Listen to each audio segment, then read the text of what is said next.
ଆଜି ଜଙ୍ଗଲ ସାରା ଏତେ ଖୋଜିଲି, ହେଲେ କୋଉଠି ବି ଭଲ କାଠ ପାଇଲିନି। ମୁଁ ଯଦି ଆଜି ଭଲ କାଠ ନ ନେବି, ମୁଁ ଆଜି ଉପାସରେ ରହିବି। ଆରେ ଏଇ ତ ଆଗରେ ଗୋଟେ ଭଲ ଗଛ ମିଳିଗଲା। ଏ ଗଛଟି ଭାରି ଶକ୍ତ, ୟାକୁ କାଟିଲେ ମୁଁ ଭଲ କାଠ ପାଇବି। କିନ୍ତୁ ଏ ଗଛ ଉପରେ ତ ଜଣଙ୍କର ଘର ଅଛି। ଏ ଗଛରେ ଯିଏ ବି ରହୁଥାଉ, ତା ଘରେ ଏବେ ତାଲା ପଡ଼ିଛି। ଏ ଘର ମାଲିକ ଏଠାକୁ ଆସିବା ଆଗରୁ ମୁଁ ଶୀଘ୍ର ଶୀଘ୍ର ଏ ଗଛକୁ କାଟି ନେଇଯାଏ। ଏମିତି କହି କାଠୁରିଆ ଗଛ କାଟିବା ଆରମ୍ଭ କଲା।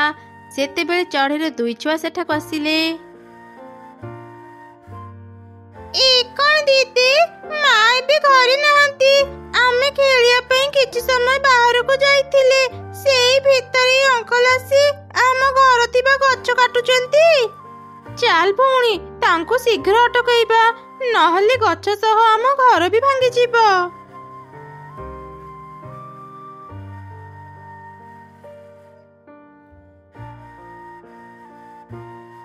ଅଙ୍କଲ ଅଙ୍କଲ, ଦୟାକରି ଏ ଗଛ କାଟନି। ଏ ଗଛ କାଟିଲେ ଆମ ଘର ଭାଙ୍ଗିଯିବ। ଆମେ କୋଉଠି ରହିବୁ? ମତେ ଭଲ କାଠ ଦରକାର। ତମ ମାନଙ୍କର ଘର ଭାଙ୍ଗିଲା କି ରହିଲା, ସେଥିରେ ମୋର କିଛି ଯାଏ ଆସେନି। ତମେ ଦୁଇ ଛୁଆ ମତେ ବିରକ୍ତ ନ କରି ଏଠୁ ଚାଲିଯାଅ। ଦିଦି, ଏ ଅଙ୍କଲ ତ ଆମ କଥା ଶୁଣୁନାହାନ୍ତି। ଚାଲ ଆମେ ମାକୁ ଖୋଜିବାକୁ ଯିବା, ନହେଲେ ଆମର ବହୁତ ବଡ଼ କ୍ଷତି ହେଇଯିବ। ହଁ, ତୁ ଠିକ କହିଲୁ। ଚାଲ ଚାଲ ଶୀଘ୍ର ମାକୁ ଖୋଜିବା। ଏମିତି କଥା ହେଇ ଦୁଇ ଛୁଆ ତାଙ୍କ ମାକୁ ଖୋଜିବାକୁ ଗଲେ। ସେପଟେ ମା ଚଢ଼େଇ ବଜାରରେ ଫଳ ବିକ୍ରି କରିସାରି ଘରକୁ ଫେରୁଥିଲା। ରାସ୍ତାରେ ତା ଛୁଆଙ୍କ ସହ ତାର ଦେଖା ହେଲା। ଆରେ ଆରେ, ତମେ ମାନେ ଏତେ ଜୋର ଜୋରେ ଉଡ଼ି କୁଆଡେ ଯାଉଛ? ମା, ଜଣେ କାଠୁରିଆ ଅଙ୍କଲ ଆମ ଘର ଥିବା ଗଛକୁ କାଟୁଛନ୍ତି। ତୁମେ ଶୀଘ୍ର ଘରକୁ ଚାଲ। ତୁ ଏ କଣ କହୁଛୁ ରେ ମା? ଚାଲ ଚାଲ ଶୀଘ୍ର ଘରକୁ ଯିବା। ଆରେ ରହିଯାଅ, ତୁମେ କିଏ? ଏ ଗଛକୁ କାହିଁକି କାଟୁଛ? ଏ ଗଛ ଉପରେ ମୋ ଘର ଅଛି। ଦୟାକରି ଗଛକୁ କାଟନି, ନହେଲେ ଗଛ ସହ ମୋ ଘର ବି ଭାଙ୍ଗିଯିବ। ଚଢ଼େଇ, ଏ ଗଛରେ ବହୁତ ଭଲ କାଠ ଅଛି। ମୁଁ ଏ କାଠ ନେଇ ବିକ୍ରି କରି ଟଙ୍କା ରୋଜଗାର କରିବି। 2 ଦିନ ହେଲାଣି ମୋ ଘରେ କିଛି ବି ଖାଇବା ନାହିଁ। ତୁ ମତେ ଅଟକେଇବାକୁ ଚେଷ୍ଟା କରନି ଚଢ଼େଇ।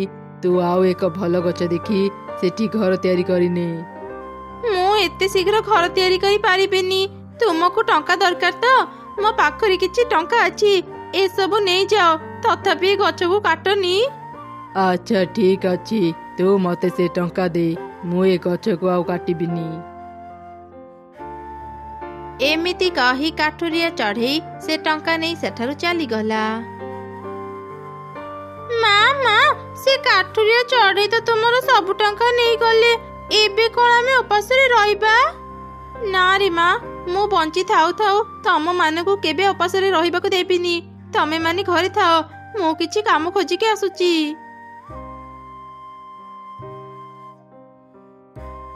ଆରେ ମିଟୁ ଭାଇ, ତୁମେ ମତେ କେମିତିକା କେକ୍ ଦେଇଛ? କେକରେ ଚିନି ମିଶେଇଛ ନା ଲୁଣ? ଏ ଲୁଣିଆ କେକ୍ କୁ ନିଜେ ଖାଅ। କେତେ ଖୁସିରେ ମୁଁ ମୋ ଝିଅ ପାଇଁ ଗୋଟେ କେକ୍ ନେଇଥିଲି, ହେଲେ କେହି ବି ଏ କେକ୍ କୁ ପାଟିରେ ଦେଇ ପାରିଲେନି। ରଖ ନିଜ କେକ୍।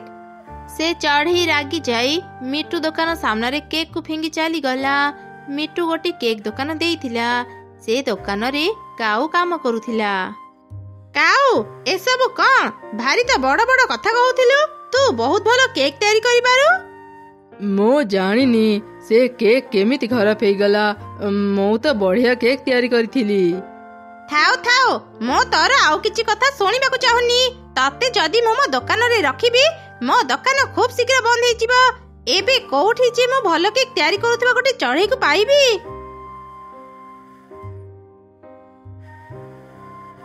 ମିଟୁ ଭାଇ, ମୁଁ ଭଲ କେକ୍ ତିଆରି କରି ଜାଣିଛି। ତୁମେ ଯଦି ମତେ ନିଜ ଦୋକାନରେ ରଖିବ, ମୁଁ ବହୁତ ଭଲ କେକ୍ ତିଆରି କରିଦେବି। ସତରେ ନା କଣ ଚଢ଼େଇ? ନା, ମୁଁ ଆଉ କାହାର କଥାକୁ ବି ବିଶ୍ୱାସ କରିବିନି। ଚଢ଼େଇ, ତୁ ଆଗ ଯା, ମୋ ପାଇଁ ଗୋଟେ କେକ୍ ତିଆରି କରିବୁ। ତ କେକ୍ ଯଦି ମତେ ଭଲ ଲାଗେ, ମୁଁ ତତେ କାମରେ ରଖିବି। ତାପରେ ଚଢ଼େଇ କେକ୍ ତିଆରି କଲା।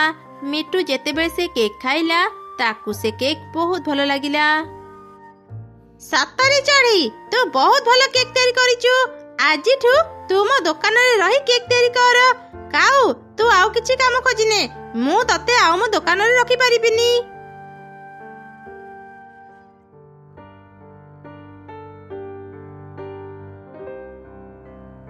ବଦମାସ ଚଢ଼େଇ, ତୋ ପାଇଁ ଆଜି ମତେ ମିଟୁ କାମରୁ ବାହାର କରିଦେଲା।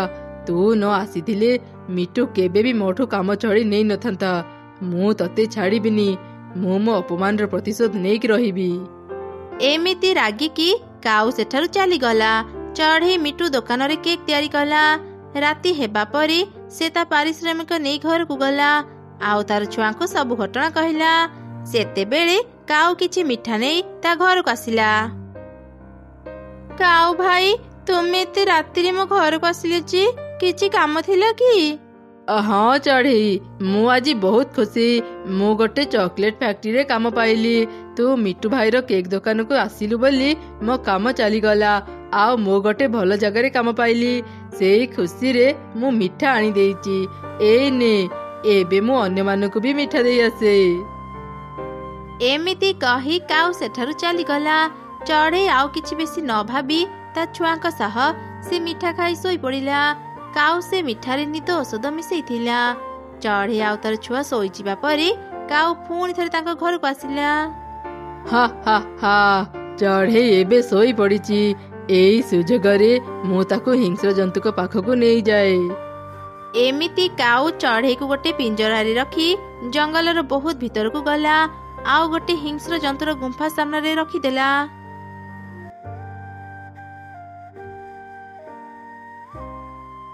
ଆରେ ଆରେ, ମୁଁ ତ ଘରେ ଶୋଇଥିଲି, ଏଠାକୁ କେମିତି ଆସିଲି? କିଏ ଅଛ? ମତେ ସାହାଯ୍ୟ କର, ମତେ ଏ ପିଞ୍ଜରାରୁ ବାହାର କର। ଆରେ ବାଃ, ସକାଳୁ ସକାଳୁ ମୁଁ ଏ କାହାକୁ ଦେଖୁଛି? ମୋ ଗୁମ୍ଫା ସାମ୍ନାରେ ଗୋଟେ ଚଢ଼େଇ ଅଛି। ଆଜି ମୋ ପୁଅର ଜନ୍ମଦିନ, ମୁଁ ଆଜି ତାକୁ ଏ ଚଢ଼େଇ ଉପହାର ଦେବି। ଇଏ ତ ଗୋଟେ ବାଘୁଣୀ। ମୁଁ ଏ କୋଉ ବିପଦରେ ପଡ଼ିଗଲି। ଭଗବାନ, ମତେ ରକ୍ଷା କର। ମୋର କିଛି ହେଇଗଲେ ମୋ ଦୁଇ ଛୁଆ ଅନାଥ ହେଇଯିବେ। ବାଘୁଣୀ ସେ ଚଢ଼େଇକୁ ଧରି ଗୁମ୍ଫା ଭିତରକୁ ଗଲା। ସେତେବେଳେ ସେ ଦେଖିଲା ତା ଛୁଆ ମନ ଦୁଃଖରେ କାନ୍ଦୁଛି। କଣ ହେଲା ରେ ଧନ? ଆଜି ତୋର ଜନ୍ମଦିନ ଆଉ ତୁ ମନ ଦୁଃଖରେ କାନ୍ଦୁଛୁ? ମା, ମୁଁ ଦେଖିଛି ସମସ୍ତେ ଜନ୍ମଦିନରେ କେକ୍ କାଟନ୍ତି, ହେଲେ ତୁମେ ଆଜି ମୋ ପାଇଁ କାହିଁକି କେକ୍ ଆଣିନ? ଜନ୍ମଦିନର କେକ୍? ସେଇଟା ପୁଣି କଣ? ମୁଁ ତ ଜନ୍ମଦିନର କେକ୍ ତିଆରି କରି ଜାଣିନି। ଆରେ ଧନ, ମୁଁ ତୋ ପାଇଁ ଗୋଟେ ଚଢ଼େଇ ଉପହାର ଆଣିଛି, ଏଇ ଦେଖେ। ନା, ମୋର ଚଢ଼େଇ ଦରକାର ନାହିଁ। ମତେ ଆଜି ଯେମିତି ବି ହଉ ଜନ୍ମଦିନର କେକ୍ ଆଣିଦିଅ। ମୁଁ ଜନ୍ମଦିନ କେକ୍ ତିଆରି କରି ଜାଣିଛି। ଯଦି ଚାହିଁବ ମୁଁ ତୁମ ଜନ୍ମଦିନରେ କେକ୍ ତିଆରି କରିଦେବି। ତୁ ସତ କହୁଛୁ ଚଢ଼େଇ? ତେବେ କହ, କେକ୍ ତିଆରିବା ପାଇଁ କଣ କଣ ଦରକାର? ମୁଁ ତତେ ସବୁ ଆଣିଦେବି। ତାପରେ ଚଢ଼େଇ ବାଘୁଣୀକୁ କେକ୍ ତିଆରିବା ସାମଗ୍ରୀ କଥା କହିଲା। ବାଘୁଣୀ ସେସବୁ ସାମଗ୍ରୀ ନେଇ ଆସିଲା। ଚଢ଼େଇ ଗୋଟେ ସୁନ୍ଦର କେକ୍ ତିଆରି କରିଦେଲା। କେକ୍ ପାଇ ତ ବାଘ ଛୁଆ ଖୁବ ଖୁସି ହେଇଗଲା।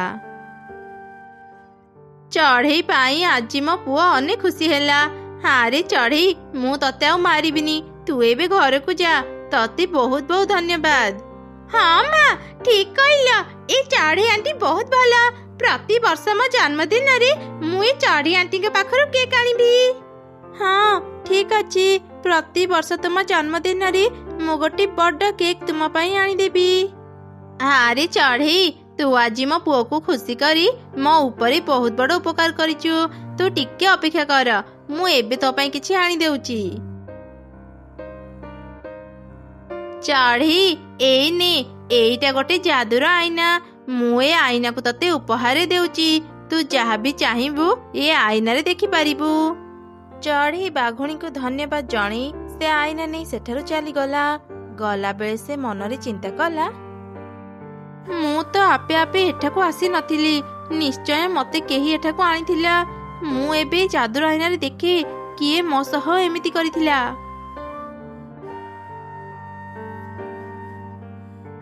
ଯାଦୁର ଆଇନା, ମତେ କୁହ, କିଏ ମତେ ଆଣି ବାଘ ଗୁମ୍ଫା ସାମ୍ନାରେ ଛାଡ଼ିଥିଲା? ଏ କଣ ଏ ଯାଦୁର ଆଇନାରେ ତ କାଉର ଛବି ଦେଖା ଯାଉଛି। ତା ମାନେ କାଉ ମତେ ଆଣି ଏଠି ଛାଡିଥିଲା। ହେଲେ ସେ ଏମିତି କାହିଁ କଲା? ଆରେ ଆଇନାରେ ତ କିଛି ଲେଖା ଆସୁଛି। କାଉର କାମ ଚାଲିଯିବା ପାଇଁ ସେ ତମକୁ ଦୋଷୀ ଭାବୁଛି। ସେଥିପାଇଁ ସେ ତମକୁ ନିଦ ଔଷଧ ଦେଇ ବାଘୁଣୀ ଗୁମ୍ଫା ସାମ୍ନାରେ ଛାଡିଥିଲା। ଏମିତି ଜାଣି ଚଢ଼େଇ ସେ ଆଇନା ଧରି ଚିଲରାଜା ପାଖକୁ ଗଲା ଆଉ ତାକୁ ସବୁ ଘଟଣା କହିଲା। କାଉ କେକ୍ ତିଆରି କରି ଜାଣିନଥିଲା ବୋଲି ମିଟୁ ତାକୁ କାମରୁ ବାହାର କରିଦେଲା। ଚଢ଼େଇ, ଏଥିରେ ତୋର କିଛି ବି ଭୁଲ ନାହିଁ। ମୁଁ କାଉକୁ ଉଚିତ ଶିକ୍ଷା ଦେବି। ସିପାହୀ, ଯାଅ ଏବେ ହିଁ ସେ କାଉକୁ ବାନ୍ଧି ଆଣ। ସିପାହୀ ମାନେ ଶୀଘ୍ର ଯାଇ କାଉକୁ ବାନ୍ଧି ଆଣିଲେ। ଏ କଣ ଚିଲରାଜା, ମତେ କାହିଁକି ଏମିତି ବାନ୍ଧି ଆଣିଲ? କାଉ, ତୁ କେକ୍ ତିଆରି କରି ଜାଣିନଥିଲୁ, ସେଥିପାଇଁ ମିଟୁ ତତେ କାମରୁ ବାହାର କରିଦେଲା। ତୁ ଯଦି ଚାହିଁଥାନ୍ତୁ ଚଢ଼େଇ ପାଖରୁ କେକ୍ ତିଆରି କରିବା ଶିଖି ପାରିଥାନ୍ତୁ। ତା ନ କରି ତୁ ଚଢ଼େଇର କ୍ଷତି କରିବାକୁ ଚେଷ୍ଟା କଲୁ। ଏବେ ତୁ ତ ଭୁଲର ଶାସ୍ତି ପାଇବୁ। ତୁ 1 ବର୍ଷ ଯାଏଁ ଜେଲରେ ବନ୍ଦୀ ହେଇ ରହିବୁ। ତାପରେ ସିପାହୀ ମାନେ କାଉକୁ ଜେଲରେ ବନ୍ଦୀ କରି ରଖିଲେ। ଚଢ଼େଇ ନିଜ ଘରକୁ ଫେରିଗଲା। ସେ ମିଟୁ ଦୋକାନରେ କେକ୍ ତିଆରି କରି ଖୁସିରେ ରହିଲା।